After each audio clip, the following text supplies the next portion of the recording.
Tahun 2020 ditandai dengan maraknya unjuk rasa menentang pengesahan Undang-Undang Cipta Kerja dan Omnibus Law. Undang-undang yang dianggap lebih berpihak kepada pengusaha ini menjadi pertaruhan Presiden Jokowi di tengah terpuruknya kondisi ekonomi akibat pandemi. Masih ingatkah Anda pemirsa betapa besarnya aksi demo yang terjadi sepanjang bulan Oktober ini? Bahkan di Jakarta serta di beberapa sejumlah kota, ini kerusuhan juga terjadi serta pembakaran sempat mengiringinya. Dan berikut pemirsa kilas balik 2020 unjuk rasa Omnibus Law.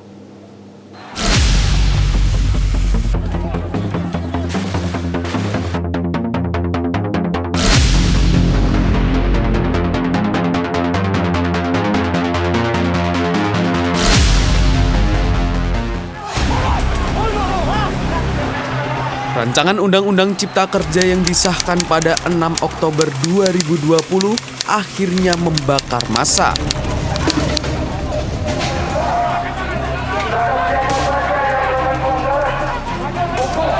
Banyak pihak menilai RUU Cipta Kerja tidak memiliki urgensi untuk disahkan di tengah situasi pandemi.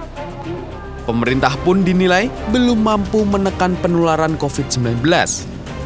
Namun, alih-alih mendengar masukan, DPR dan pemerintah justru berpendapat sebaliknya. Pengesahan RUU Cipta Kerja dianggap perlu untuk mendorong pemulihan ekonomi dan meningkatkan investasi. Langkah pemerintah dan DPR memaksakan pengesahan ini kian mengurangi rasa percaya publik.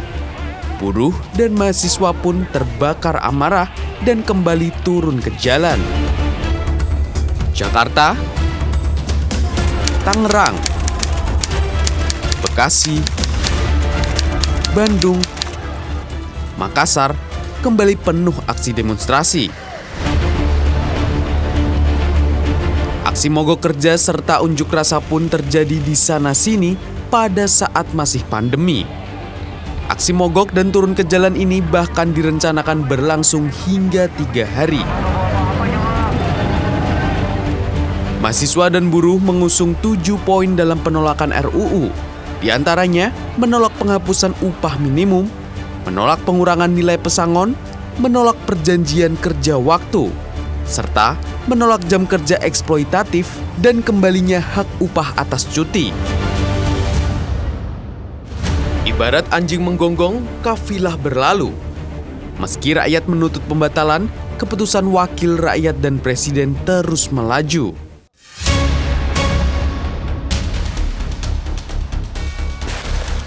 Menanggapi aksi besar-besaran selama 3 hari terakhir, Presiden mempersilahkan pihak-pihak yang tidak puas pada sejumlah poin undang-undang mengajukan uji materi ke MK.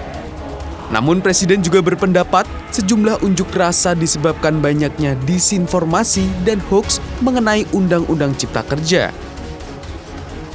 Namun, saya melihat adanya unjuk rasa penolakan Undang-Undang Cipta Kerja yang pada dasarnya dilatar belakangi oleh disinformasi mengenai substansi dari undang-undang ini dan hoaks di media sosial. Saya ambil contoh, ada informasi yang menyebut tentang penghapusan UMP, upah minimum provinsi, UMK, upah minimum kota kabupaten, UMSP, upah minimum sektoral provinsi. Hal ini tidak benar, karena faktanya upah minimum regional, UMR, tetap ada. Kemudian apakah perusahaan bisa mem-PHK kapanpun secara sepihak? Ini juga tidak benar.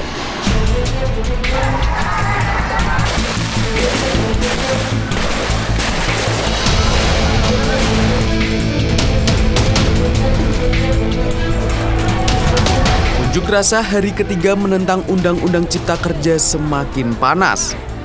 Aksi demo mahasiswa dan buruh turut diikuti pihak-pihak yang tidak berkepentingan, mulai dari orang tanpa identitas jelas sampai kalangan pelajar yang hendak ikut-ikutan.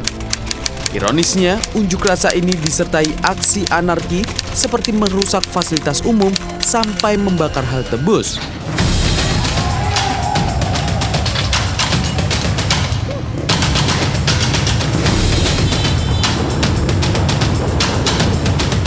Melihat perkembangan di lapangan, pemerintah akhirnya mengambil sikap.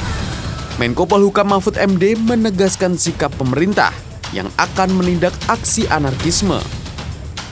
Alih-alih berunjuk rasa dan rusuh, Mahfud mempersilahkan pihak-pihak yang tidak puas pada Undang-Undang Cipta Kerja melakukan judicial review serta uji materi ke Mahkamah Konstitusi.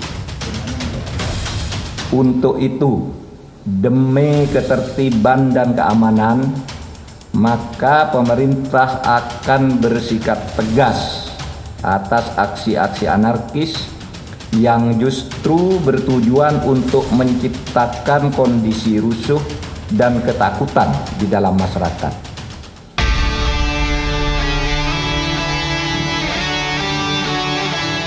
Unjuk rasa besar Omnibus Law yang disertai kerusuhan serta kericuhan berlangsung lebih dari seminggu.